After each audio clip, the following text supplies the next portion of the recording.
ಇದ್ದೇನೆ. ಎಲ್ಲಾದರೂ ಇರು, ಎಂತಾದರೂ ಇರು, ಎಂದೆಂದಿಗೂ ನೀ ಕನ್ನಡವಾಗಿರು. ಕನ್ನಡವೇ ಸತ್ಯ, ಕನ್ನಡವೇ ನಿತ್ಯ. ಗೌರವಾನ್ವಿತ ಅತಿಥಿಗಳೇ, ಕಾರ್ಯಕ್ರಮ ಆಯೋಜಕರೇ ಹಾಗೂ ನನ್ನ ನೆಚ್ಚಿನ ಕನ್ನಡ ಅಭಿಮಾನಿಗಳೇ, ತಮಗೆಲ್ಲರಿಗೂ ಕನ್ನಡ ರಾಜ್ಯೋತ್ಸವದ ಹಾರ್ದಿಕ ಶುಭಾಶಯಗಳು. ಕನ್ನಡ ಭಾಷೆ ಕನ್ನಡಿಗರ ಜೀವ. ರಾಜ್ಯೋತ್ಸವ ಕೇವಲ ಒಂದು ಆಚರಣೆಯಲ್ಲ, ಅದು ಕನ್ನಡಿಗರ ಆತ್ಮಗೌರವ ಸಾರುವ ಅಭಿಮಾನೋತ್ಸವ.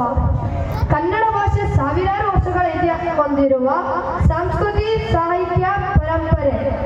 ಕನ್ನಡ ಹೃದಯ ಶ್ರೀಮಂತ ಭಾಷೆ.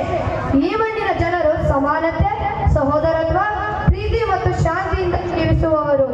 ಕನ್ನಡಿಗರು ವಿಶಾಲ ಹೃದಯದವರು. ಹಾಗಂತ ಪರಿಭಾಷೆಗಳ ದಗ್ಗಾಣಿಕೆ ಸಹಿಸುವುದಿಲ್ಲ. ಕರ್ನಾಟಕದಲ್ಲಿ ಕನ್ನಡಿಗರೇ ಸಾರ್ವಭೌಮ. ಕನ್ನಡ ಸಾಹಿತ್ಯ ತನ್ನ ಮಹತ್ವವನ್ನು ಉಳಿಸಿಕೊಂಡಿದೆ. ಕುವೆಂಪು, ದಾರಾ ಬೇಂದ್ರೆ, ತೇಜಸ್ವಿ, ಗಿರೀಶ್ ಕಾರ್ನಾಡ್ ಹಾಗೂ ಯುವ ಅನಂತಮೂರ್ತಿ ಅನೇಕ ಮಹಾಕವಿಯರು ಕನ್ನಡಕ್ಕೆ ವಿಶ್ವಮಟ್ಟದ ಗೌರವ ತಂದುಕೊಟ್ಟರು. ಈ ನಮ್ಮ ಕನ್ನಡ ರಾಜ್ಯಕ್ಕೆ 8 ಜ್ಞಾನಪೀಠ ಪ್ರಶಸ್ತಿ ಲಭಿಸಿ ಪಡೆದ ಶ್ರೀಮಂತ ಭಾಷೆ ಕನ್ನಡ ಸಾಮರ್ಥ್ಯಕ್ಕೆ ಸಾಕ್ಷಿ. ನಾವು ಕನ್ನಡವನ್ನು ಉಳಿಸುವ ನಿಟ್ಟಿನಲ್ಲಿ ಕನ್ನಡ ಮಾತನಾಡುವುದಕ್ಕೆ ಹೆಮ್ಮೆ ಪಡಬೇಕು. ಕನ್ನಡ ಸಾಹಿತ್ಯ ಓದೋಣ, ಮಕ್ಕಳಿಗೆ ಓದಿಸೋಣ. ನಮ್ಮ ಹಬ್ಬ, ಸಂಪ್ರದಾಯ, ಕಲೆ, ಮೌಲ್ಯಗಳನ್ನು ತಿಳಿಸೋಣ.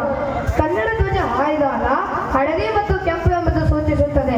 ಹಳದಿ ಎಂಬುದು ಸಮೃದ್ಧಿ ಹಾಗೂ ಕೆಂಪು ಎಂಬುದು ಧೈರ್ಯವೆಂಬುದು ಕಾಣುತ್ತದೆ.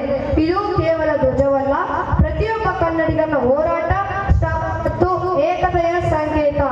ಅಂತೆಯೇ ಕನ್ನಡ ಭಾಷೆಯನ್ನು ಉಳಿಸುವ ಜವಾಬ್ದಾರಿ ನಮ್ಮೆಲ್ಲರ ಮೇಲಿದೆ.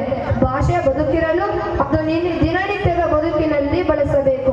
ಮನೆ ಮಾತಿನಲ್ಲಿ, ಶಾಲೆಯಲ್ಲಿ, ಅಧ್ಯಯನದಲ್ಲಿ, ವ್ಯವಹಾರದಲ್ಲಿ, ಕಲೆಯಲ್ಲಿ ಕನ್ನಡ ಬಳಕೆ ಹೆಚ್ಚಿದಂತೆ ಭಾಷೆ ಇನ್ನಷ್ಟು ಶ್ರೀಮಂತವಾಗುತ್ತದೆ. ಕನ್ನಡ ಭಾಷೆಯನ್ನು ಉಳಿಸೋಣ